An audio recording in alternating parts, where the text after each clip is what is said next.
नमस्कार विद्यार्थियों, हिंदी साहित्य की कक्षा में आपका स्वागत है। हम आधुनिक हिंदी कविता का इतिहास अध्ययन कर रहे थे। उसी कड़ी में अब आज का हमारा विषय है प्रगतिवाद। प्रगतिवाद के बारे में हम जानने से पहले थोड़ा सा इसकी पृष्ठभूमि के बारे में ज्ञान प्राप्त कर लेते हैं। प्रगतिवाद से पहले का जो युग था वह छायावादी युग के नाम से जाना जाता है। छायावादी काव्य में व्यक्तिकता, भावुकता, सौंदर्यात्मकता आदि तत्वों की प्रधानता थी और इसमें सामाजिक यथार्थ के प्रति अवगाहन कम हुआ था। इस काल्पनिक सौंदर्यात्मक जो एक काव्य धारा थी, इसके विरुद्ध प्रगतिवाद का उदय होता है 1936 में। प्रगतिवाद की पृष्ठभूमि के रूप में हम देखते हैं कि प्रगतिवाद की जब हम सर्वमान्य एक परिभाषा देने का प्रयास करें, दर्शन में जो मार्क्सवाद है, राजनीति में जो समाजवाद है, उसे ही साहित्य में प्रगतिवाद कहा जाता है। जर्मन दार्शनिक कार्ल मार्क्स के द्वारा मार्क्सवाद का प्रणयन किया गया था। जो दार्शनिक क्षेत्र में मार्क्स ने विचार प्रदर्शित किए, व्यक्त किए, उन्हीं का जब राजनीतिकरण हुआ तो उस विचारधारा को समाजवाद नाम से अभिहित किया गया और उसी प्रकार से जब वही विचार साहित्य के माध्यम से अभिव्यक्त किए जाने लगे, वह काव्यधारा प्रगतिवाद के माध्यम नाम से अभिहित की जाती है। प्रगतिवाद का दार्शनिक आधार मार्क्सवादी चिंतन है। कार्ल मार्क्स ने अपने मौलिक चिंतन से विश्व के एक बड़े भाग को प्रभावित किया और कार्ल मार्क्स का जो सबसे अधिक प्रमुख सिद्धांत है, मार्क्सवाद में जो सबसे अधिक मूल्यवान सिद्धांत है, जिसे कहा जाता है द्वंद्वात्मक भौतिकवाद। इस सिद्धांत के अनुसार भौतिक जगत ही सत्य है। उन्होंने पूंजीपतियों के धन को कम करने और श्रमजीवियों के धन का उचित भाग देने की बात कही। मार्क्स ने विश्व भर के श्रमजीवियों का आह्वान किया और उन्हें कहा कि विश्व के श्रमजीवी एक हो जाओ, तुम्हारे पास खोने के लिए कुछ नहीं है सिवाय बेड़ियों के। सन 1927 ईस्वी में भारत में भी साम्यवादी दल की स्थापना हुई।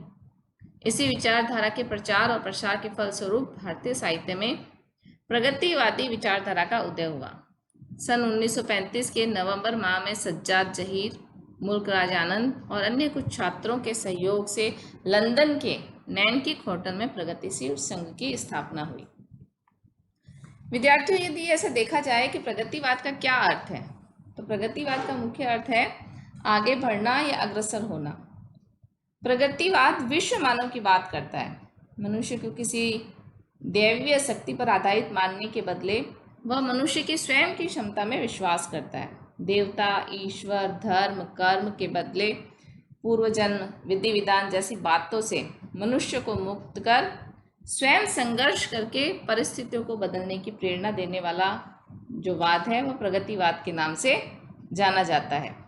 पूंजीपतियों के द्वारा शोषण चक्र चलाए जाने और मनुष्य को बंधित करने और उसे आगे न बढ़ने की जो एक कुत्सित प्रक्रिया है, उसे रोकने की बात प्रगतिवाद करता है। प्रगतिवाद की प्रेरक परिस्थितियां क्या रही? ये जो वाद चला आधुनिक कविता के इतिहास में, हम प्रगतिवाद की बात करते हैं, ये 1936 से साहित्य में हमें फलीभूत होता हुआ दृष्टिगोचर होता है। अगर हम बात करें कि इसकी प्रेरक परिस्थितियों की, तो हम देखते हैं कि कुछ राष्ट्रीय, अंतर्राष्ट्रीय और कुछ दार्शनिक इसकी पृष्ठभूमि के रूप में हम इसकी बात कर सकते हैं। राष्ट्रीय और अंतर्राष्ट्रीय परिवेश की दृष्टि से देखें तो भारत में इस समय राजनीतिक दास्ता का युग था और इसमें पूंजीवादी और सामंतवादी जो शक्तियां थी, वे इस विदेशी दास्ता के युग में फल फूल रही थी, क्योंकि इन्हें विदेशी जो सरकार थी, विदेशी जो ताकत थी, उसे इन्हें प्रश्रय मिल रहा था। इसके साथ साथ 1934 में कांग्रेस सोशलिस्ट पार्टी की स्थापना होती है, जिसके प्रभाव से प्रगतिवादी या मार्क्सवादी जो चेतना है, उसका भारत में आगमन प्रारंभ हो चुका है। वामपंथी शक्तियों का प्रभाव इस समय बढ़ रहा था और इसी प्रकार से वैश्विक परिदृश्य पर द्वितीय महायुद्ध और 1935 में प्रोग्रेसिव राइटर्स एसोसिएशन की स्थापना हुई। ये सब कुछ राष्ट्रीय और अंतर्राष्ट्रीय स्थितियां थी जो कि भारत में प्रगतिवादी साहित्य के प्रणयन की एक पृष्ठभूमि के रूप में, प्रेरक के रूप में कार्य कर रही थी। इसके साथ साथ हम देखते हैं इसकी दार्शनिक पृष्ठभूमि के रूप में हम ये दो दर्शन मुख्य रूप से देखते हैं। मार्क्सवादी दर्शन है वह कहता है इसका आधार, प्रगतिवाद का आधार ये मार्क्सवादी दर्शन है। और मार्क्सवादी जो दर्शन है वह कहता है मुख्य रूप से जो द्वंदात्मक भौतिकवाद के ऊपर आधारित है, वह कहता है कि मानव नियति को संचालित करने वाली भौतिक शक्तियां तथा पदार्थ ही सब कुछ है। कोई अदृश्य शक्ति नहीं है जो मनुष्य को संचालित करती है। मनुष्य अपना भविष्य स्वयं निर्मित करता है और यह सब कुछ एक द्वंद्व के अधीन होता है। मार्क्स की दृढ़ मान्यता है कि सारी मनुष्य जाति मूलतः एक ही है। काले, गोरे, आर्य, अनार्य, यूरोपीय, अफ्रीकी, मुस्लिम, ईसाई, नर नारी आदि भेद कृत्रिम हैं। और मार्क्स ने समाज के दो ही वर्ग बनाए। वह कहता है जिसके पास बहुत कुछ है और जिसके पास कुछ भी नहीं। इसलिए उन्होंने कहा कि विश्व के जो पूंजीपति है उनके धन को कम करके जिनके पास धन कम है उनके धन को बढ़ाने की बात कही। सामंतवाद और पूंजीवाद के विनाश के बिना सम समाज की स्थापना नहीं हो सकती। नारी की मुक्ति भी समुचित शिक्षा और आर्थिक स्वावलंबन के द्वारा ही संभव है। तो इस प्रकार हम देखते हैं कि जो मार्क्सवादी जो दर्शन था इसका प्रभाव धीरे धीरे भारत में भी पड़ने लगा और 1927 में भारत में साम्यवादी दल की स्थापना हुई और इसी विचारधारा और प्रचार के फलस्वरूप भारतीय साहित्य में प्रगतिवादी विचारधारा का उदय होता है। अगला हम देखते हैं इसकी प्रेरक परिस्थितियों के रूप में फ्राइडीय चेतना। फ्राइडीय चेतना जो मनुष्य के मन का अध्ययन करने की बात करती है, मन की आंतरिक परिस्थितियों की बात करती है, वायवीय चित्रण की अपेक्षा आंतरिक रूप से मनोविश्लेषण की बात करती है, उस दर्शन का प्रभाव भी इस समय अधिक साहित्य पर पड़ रहा था, जिसकी छवि भी हम प्रगतिवादी साहित्य में देख सकते हैं। इसके अतिरिक्त हम देखते हैं कि प्रगतिवाद से पहले जो युग था, जो वाद था, वह छायावाद था और जो छायावाद की जो कविता थी वो अत्यधिक रूप से व्यक्तिवादी कविता थी। इस व्यक्तिवाद के फलस्वरूप समाज से कटकर जो कविता लिखी जा रही थी, व्यक्तिवादी जो कविता लिखी जा रही थी, कविता कानन में जो निजी सुख दुख की ही पीड़ा को अभिव्यक्त करने की प्रवृत्ति छायावाद में हमें दृष्टिगोचर होती है, वह छायावादी जीवन शून्य कविता भी प्रगतिवाद के लिए एक प्रेरक शक्ति का काम कर रही थी। और इस समय तक आते आते छायावाद का जब पतन हो जाता है 1936 में जयशंकर प्रसाद के द्वारा कामायनी की रचना के पश्चात छायावादी कविताओं का अवसान लगभग हो चुका होता है।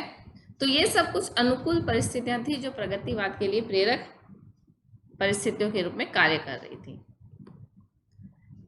अब हम देखते हैं कि प्रगतिवाद की प्रमुख विशेषताएं कौन सी है। सबसे पहले तो हम देखते हैं कि रूढ़ियों का विरोध, प्राचीन इतिहास की गरिमा, ईश्वर की करुणा और अंधविश्वासों को प्रगतिवादी जो कवि हैं, प्रगतिवादी जो साहित्य है, वह इन रूढ़ियों का विरोध करता है। वह स्पष्ट रूप से कहता है कि भ्रांति या अतिरंजित इतिहास, व्यर्थ के गौरवगान। जहाँ छायावादी कवि अपने प्राचीन युग के यशोगान में लगा हुआ था, प्रगतिवादी कवि अपने उस अतीत के गौरवगान को भी वह भ्रांत मानता है। इस प्रकार वह प्राचीन रूढ़ियों का विरोध करता है। वर्ग चेतना और सामाजिक वैषम्य, प्रगतिवादी हमें पता है कि मार्क्सवादी दर्शन पर आधारित है और मार्क्सवादी दर्शन ये मानता है कि समाज स्पष्ट रूप से दो वर्गों में ही बंटा हुआ है, एक जिसके पास अधिक धन है और दूसरा जिसके पास कम धन है, बिल्कुल धन है नहीं। तो इस प्रकार के सामाजिक वैषम्य का चित्रण प्रगतिवादी साहित्य में हमें प्रचुर मात्रा में मिलता है। निराला जैसे जो अनेक कवि हैं उनमें हमें इस प्रकार की छवियां देखने को मिलती है। निराला की दो पंक्तियां देखते हैं हम। वह आता दो टूक कलेजे के करता, पछताता पथ पर आता, पेट पीठ दोनों मिलकर एक, चल रहा लकुटिया टेक। प्रगतिवादी जो साहित्य है उसमें हम पूंजीवाद व शोषकों के प्रति रोष की जो भावना है, एक प्रकार का क्रोध जो है, वह हमें इन कवियों में दिखाई देता है। दिनकर की कविता हुंकार में से ली गई ये पंक्तियां। स्वानों को मिलता दूध वस्त्र, भूखे बालक अकुलाते हैं, मालिक जब तेल फुलेलों पर पानी सा द्रव्य बहाते हैं, पापी महलों का अहंकार देता मुझको तब आमंत्रण। यहाँ स्पष्ट रूप से हम दिनकर की इन पंक्तियों में देखते हैं कि वह शोषकों के प्रति एक प्रकार का क्रोध है, रोष है। वो कह रहा है कि इस प्रकार का जो भेद है वह स्वयं कवि को आमंत्रण दे रहा है कि किसी प्रकार से इस अहंकार का नाश कर दिया जाए। मार्क्सवाद ही कहता है कि जो समाज में ये वैषम्य है ये तभी समाप्त हो सकता है जबकि जो शोषित वर्ग है वह एक क्रांति का आह्वान करे। तो जो कवि है प्रगतिवादी, उनमें भी हमें ये चेतना दिखाई देती है, कवि कुछ ऐसी तान सुनाओ जिससे उथल पुथल मच जाए। यहाँ स्पष्ट रूप से क्रांति का आह्वान किया गया। पंत की ये कुछ पंक्तियां, आ कोकिला बरसा पावक कर्ण, नष्ट भ्रष्ट हो जीन पुरातन। वह जीन पुरातन जो कि शोषण पर आधारित है, उस जीन शीन का अंत हो जाना चाहिए क्योंकि वह अब पुरानी व्यवस्था हो चुकी है। नवीन अंतर्राष्ट्रीय संवेदनाओं की अभिव्यक्ति। प्रगतिवादी साहित्य केवल अपने राष्ट्र तक सीमित न रह करके अंतर्राष्ट्रीय स्तर पर भी जो घटनाक्रम हो रहा है उस पर उसकी नज़र रहती है।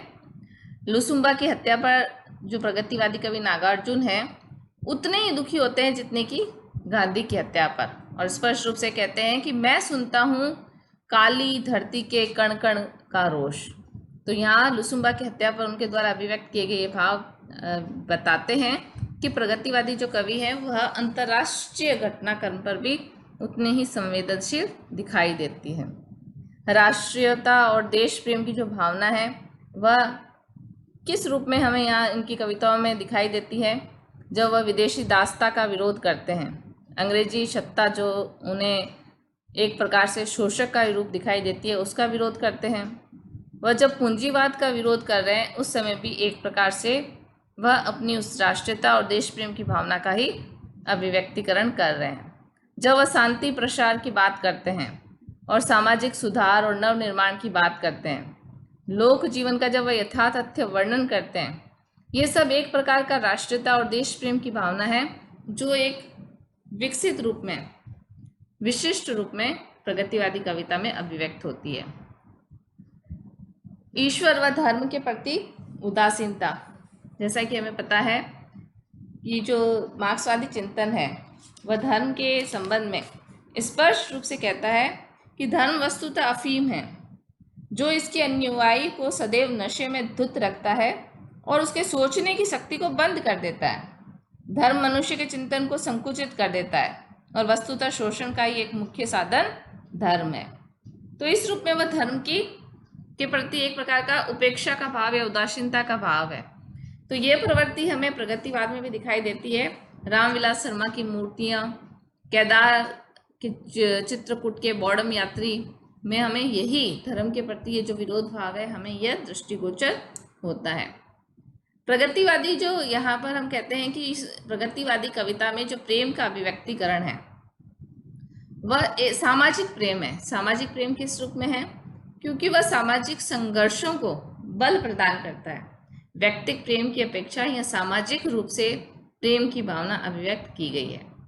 प्रगतिवादियों ने नारी को पुरुष का सहयोगी नहीं बताया है। यहाँ नारी न तो जो नायक है उसके रीतिकाल के अनुसार नायक की केवल भोग्या नहीं है, छायावाद के अनुसार केवल श्रद्धा का रूप नहीं है। यहाँ नारी पुरुष से कंधा मिलाकर शोषण के खिलाफ खड़ी होती है, वह पुरुष की सहयोगिनी बनती है। तो प्रगतिवादियों ने नारी का जो पवित्रीकरण किया गया था छायावादियों के द्वारा वह उसे व्यवहारिक नहीं मानते हैं। प्रगतिवादी कवियों ने नारी को पुरुष के दैनिक कार्यों में भी सहयोगी बताया है, उसका जो मुख्य उद्देश्य है उसमें भी उसे सहयोगी बताया है। साहित्य द्वारा जन जागरण का जो कार्य है वह भी प्रगतिवादी कवियों का एक प्रमुख लक्ष्य है। साहित्य के द्वारा लोक मंगल की साधना और इसी के साथ साथ साहित्य में राष्ट्रीयता और राष्ट्र प्रेम की जो भावना है वह भी इन कवियों की एक प्रमुख विशेषता कही जा सकती है। तो कुल मिलाकर हम देखते हैं कि विषय वस्तु की दृष्टि से जो छायावादी कवि हैं उसमें बहुत अधिक विविधता दिखाई देती है और एक प्रकार का जो प्रगति है वह हमें विचारों में और अनुभूति में दृष्टिगोचर होती है। और जो ये साहित्य लिखा गया एक उद्देश्य के साथ साहित्य हमें लिखा हुआ प्रतीत होता है। इसके बाद देखते हैं हम प्रगतिवाद का जो अभिव्यंजना पक्ष है वह किस रूप में हमारे सामने आता है। सबसे पहले हम लेते हैं भाषा और शैली। जैसा कि हमें पता है कि काव्य भाषा सदैव विषय का अनुगमन करती है। छायावादी काव्य की हम भाषा देखते हैं तो विषय के अनुसार ही वह अलंकारमयी, ध्वन्यात्मक, लाक्षणिकता से युक्त, संस्कृत निष्ठ रही और कविता में अनेक बिंबों और प्रतीकों का प्रयोग भी किया गया है।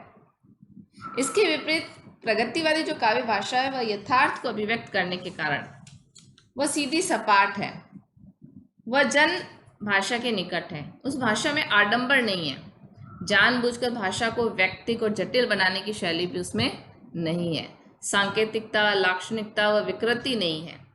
उर्दू, फारसी और जनभाषीय भाषाओं का प्रयोग अधिक से अधिक किया गया है। ये सब विशेषताएं हमें प्रगतिवादी कविता की भाषा में मिलती है, जो ये सिद्ध करती है कि इन कवियों का प्रमुख उद्देश्य अपनी बात अभिव्यक्त करना था और सरल शब्दों में अभिव्यक्त करना था, अधिक से अधिक लोगों के माध्यम उसे प्रेषित करना था।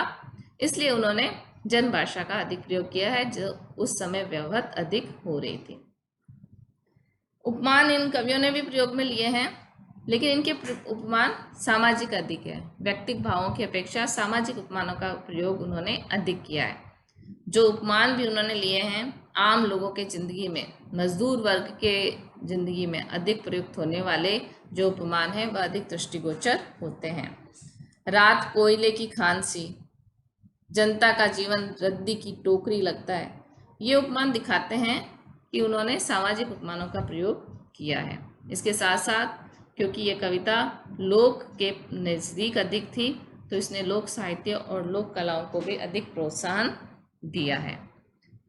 प्रगतिवाद के प्रमुख कवि केदारनाथ अग्रवाल, नागार्जुन, शिवमंगल सिंह सुमन, रामविलास शर्मा, विजयदेव नारायण शाही, पंत, निराला इत्यादि इस काल के प्रमुख कवि थे।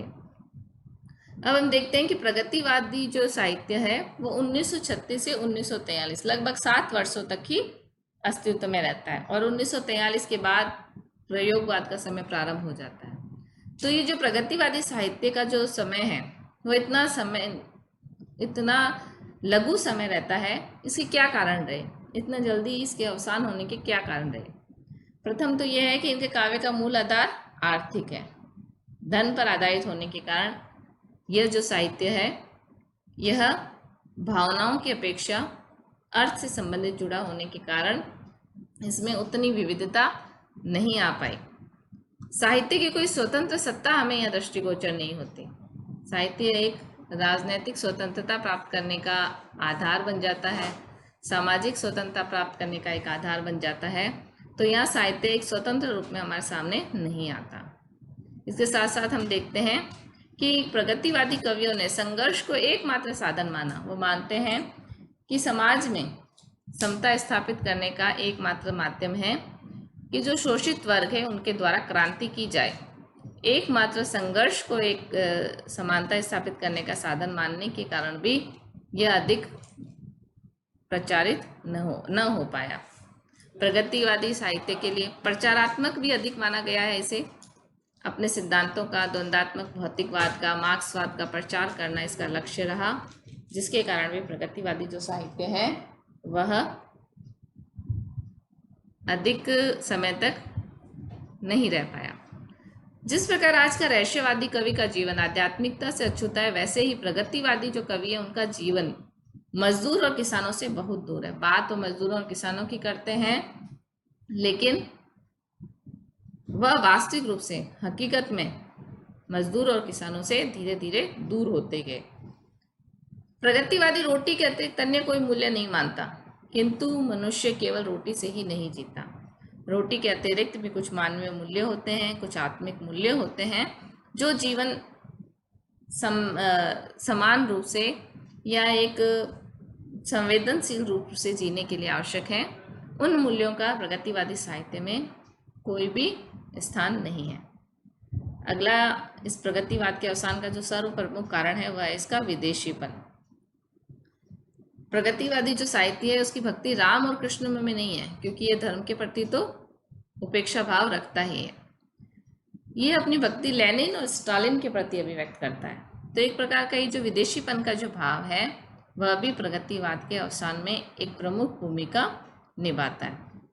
तो विद्यार्थियों, इस प्रकार हमने आज के इस व्याख्यान में प्रगतिवाद का अर्थ, उसकी परिभाषा, उसकी प्रमुख प्रवृत्तियां और उसके अवसान के कारणों के बारे में संक्षेप रूप से चर्चा की।